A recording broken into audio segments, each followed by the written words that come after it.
ఇవాళ పార్లమెంటులో పహల్గాం ఉగ్రదాడి ఆపరేషన్ సింధూర్పై చర్చించారు. ఉభయ సభల్లో 16 గంటల పాటు చర్చకు సమయం కేటాయించారు. ఇవాళ లోక్సభలో, రేపు రాజ్యసభలో ఈ అంశంపై చర్చ సాగుతుంది. పహల్గాం ఉగ్రదాడి వెనుక నిఘా వైఫల్యం, ట్రంప్ మధ్యవర్తిత్వ వ్యాఖ్యలు వంటి అంశాల్లో ప్రభుత్వాన్ని ఇరుకున పెట్టాలని విపక్షాలు యత్నిస్తున్నాయి. ఆపరేషన్ సింధూర్లో 100% లక్ష్యాలు సాధించామని కేంద్రం చెబుతోంది. ఉగ్రవాద వ్యతిరేక పోరులో తమకు దృఢమైన వైఖరిని తెలిపేందుకు సిద్ధమైంది.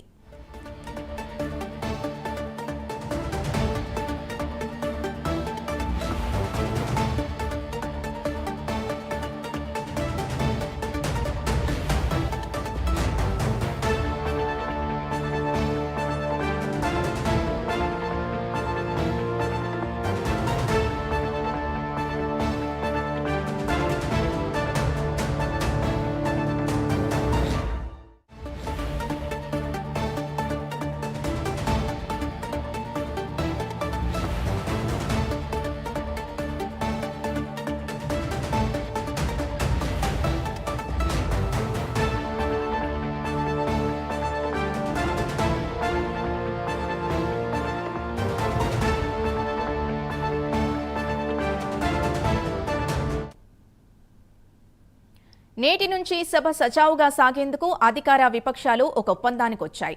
పహల్గాం ఉగ్రదాడి ఆపరేషన్ సింధూర్పై పార్లమెంటులో చర్చించనున్నారు.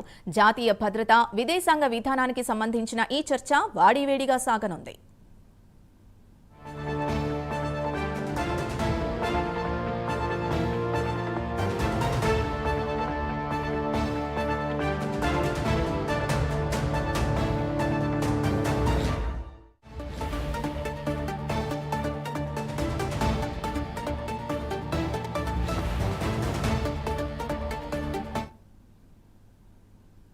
కేంద్ర ప్రభుత్వం తరపున హోంశాఖ మంత్రి అమిత్ షా, రక్షణ మంత్రి రాజ్నాథ్ సింగ్, విదేశాంగ మంత్రి జైశంకర్ సహా ఇతర సభ్యులు ఈ చర్చలో మాట్లాడతారు.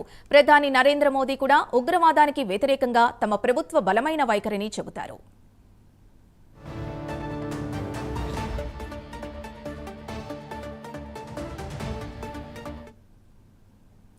విపక్షాల తరపున లోక్సభలో ప్రతిపక్ష నేత రాహుల్ గాంధీ, కాంగ్రెస్ అధ్యక్షుడు మల్లికార్జున ఖర్గే, సమాజ్వాదీ పార్టీ నేత అఖిలేష్ యాదవ్ తదితరులు తమ వాణి వినిపిస్తారు.